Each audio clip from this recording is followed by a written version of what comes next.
ఈరోజు ఎంతో టేస్టీగా ఉండి క్యారెట్ తాలింపు ఎలా తయారు చేయాలో చూద్దాం. ముందుగా నేను ఒక హాఫ్ కేజీ క్యారెట్ తీసుకొని వాటిని ఇలా తురుముకున్నాను. ఇలా సన్నగా తురుముకోవాలి. తురిమేసుకున్నాక ఒక బాండ్లీ పెట్టుకొని దాంట్లో ముందుగా పోపు దినుసులు వేసి పోపు పెట్టేసుకొని తర్వాత ఇంగువ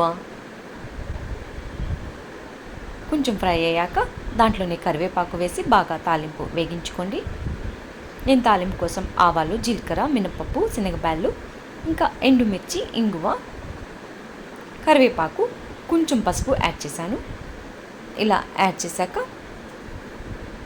అవి బాగా ఫ్రై అయ్యాక మనం ముందుగా తురుము పెట్టుకున్న క్యారెట్ని కూడా దీంట్లో యాడ్ చేద్దాం. ఇది చాలా తొందరగా అయిపోతుంది, చాలా టేస్ట్గా ఉంటుంది. దీంట్లోనే ఉప్పు కూడా యాడ్ చేసి బాగా కలబెట్టి ఉడికించుకోండి. ఇలా ఉడికిపోయాక ఎంత 5 to 10 minutes లోపలే ఉడికిపోతుంది. ఇది తురుముకోవడం ఒకటే మనకి లేట్ అవుతుంది, అంతే.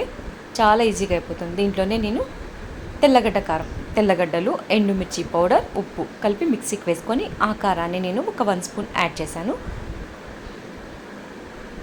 దీంట్లో ఎక్కువ కారం వేసుకోకూడదు. ఎక్కువ కారం వేసుకోకుండా తక్కువ వేసుకుంటేనే టేస్ట్గా ఉంటుంది. కొంచెం హాఫ్ కేజీకి కానీ నేను 1 స్పూన్ వేసుకున్నాను. ఇది వేడి వేడి అన్నంలో నెయ్యి వేసుకుని తింటే సూపర్.